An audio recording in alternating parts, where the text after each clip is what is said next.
What's going on, guys? My name is Tommy. Welcome back to the channel and welcome back to another episode of Wednesday afternoon worship. Okay, I know I said we were going to talk about the Hindu goddess Kali today, but we've been patron sniped. So today, at the request of the Black Dragon disciple Michael Baker, who inevitably will show up my paladin code in the comments, we're homebrewing yet another super mega obscure Latin goddess. This time it's Bibesia, Roman goddess of drink. If you guys have any requests, as always, they go down there. And remember, patrons get to jump the line.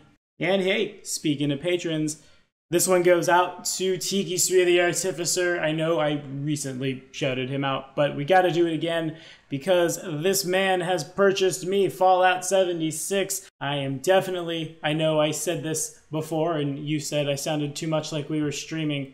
Nevertheless, definitely super looking forward to shooting ghouls in the head with you. Actually, I think I'm gonna do an unarmed thing. I like to punch, but that's neither here nor there. Roman goddess time. So in ancient Rome, Bibesia is the Roman goddess of drink and beverages who, alongside Adizia, the goddess of food, presided at feasts. Bibesia's name is derived from the Latin bibi, or to drink, and that same root is found in the word imbibe, as well as beverage. She was considered the divine personification of the drink or wine served at the table, and was perhaps believed to make sure both that the wine was of good quality and it freely flowed. Libations were offered to both Bibesia and Adizia at banquets and feasts, and that's what we have. Very, very esoteric god we have here. Honestly, I thought I might cover something like Bacchus or Mars or Venus before we got here. Nope, this is where we're at. This goddess is literally so limited that early Christian writers would mock and compare goddesses like Bibesia unfavorably to the Christian god, who was far superior in their opinion because he could do the work of all of the pagan gods combined. So in Pathfinder, we of course have a god of drink now. Maybe you know him. Super famous dude by the name of Caden Kalian, who once upon a time had a little too much, and oopsie, he's a god now. That niche is pretty filled in Pathfinder, but it's filled pretty strongly in the drunken swashbucklery niche, and a little less in terms of the feast, the banquet, the celebration, so that's where we're gonna hit today. This is 110% homebrew. If you think you could do it better, you know where to put it in the comments below. But if you were to ask me, Bibesia sounds to me pretty neutral good. Her domains are community, good, and water, with the subdomains flowing, friendship, family, and home. Though I can't really picture her with a favored weapon, let's throw some gladiator weapons in there. Her favored weapon is the gladius, and her symbol, a decanter of wine.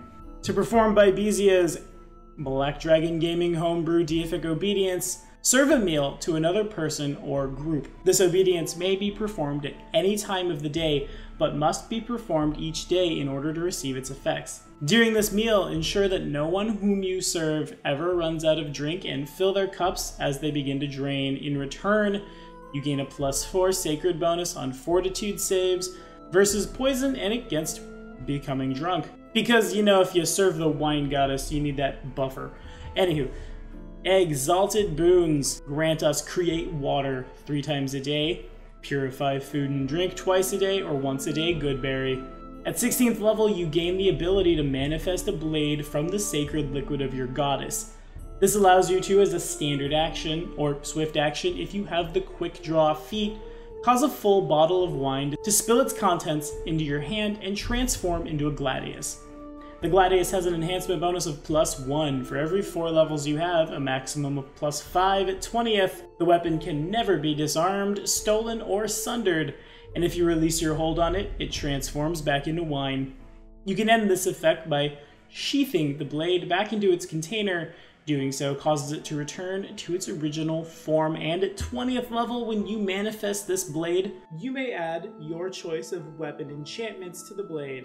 They must be enchantments that can be placed on a gladius, and you use the normal rules for weapon enchanting to determine the total enchantments you can place. Sentinel boons grant us ferment 3 times a day, tears to wine, because we had to, right? Twice a day, and aqueous orb once a day. At 16th level, a number of times per day equal to your charisma modifier, you can bless a vessel of wine and cause it to heal the wounds of your allies.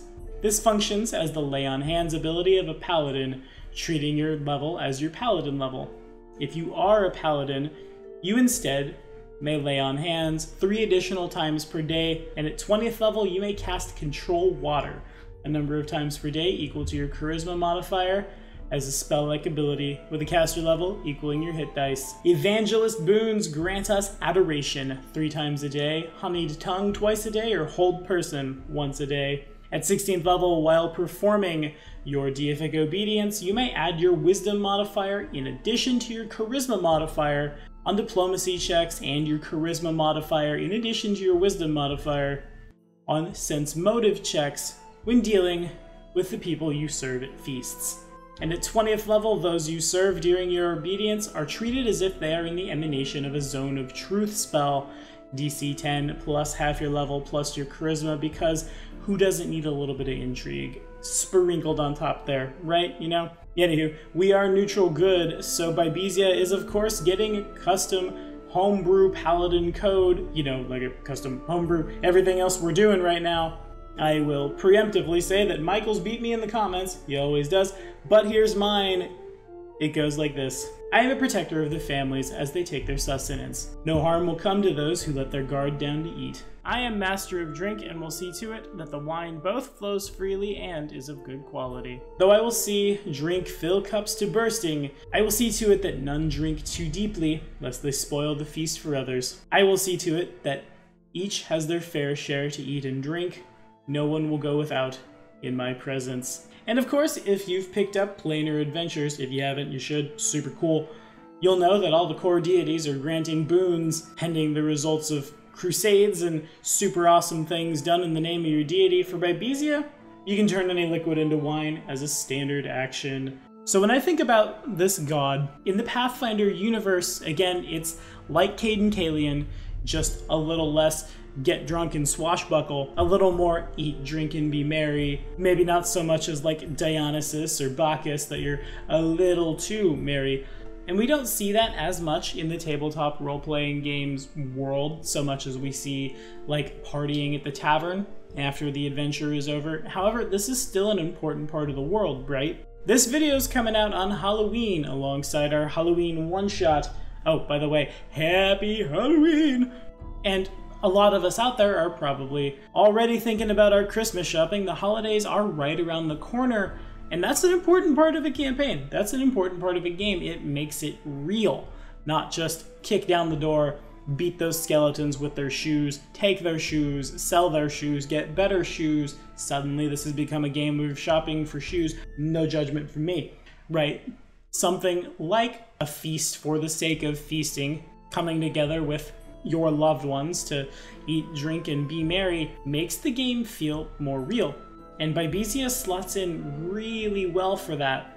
And if I were to play a character who worshipped a god like this, who was using an obedience set that I just put together, honestly, I've had it in the back of my head that I wanted to build a brawler for a really long time who would use the gladiator weapons and switch feats a bunch, because Roman history is really cool to me.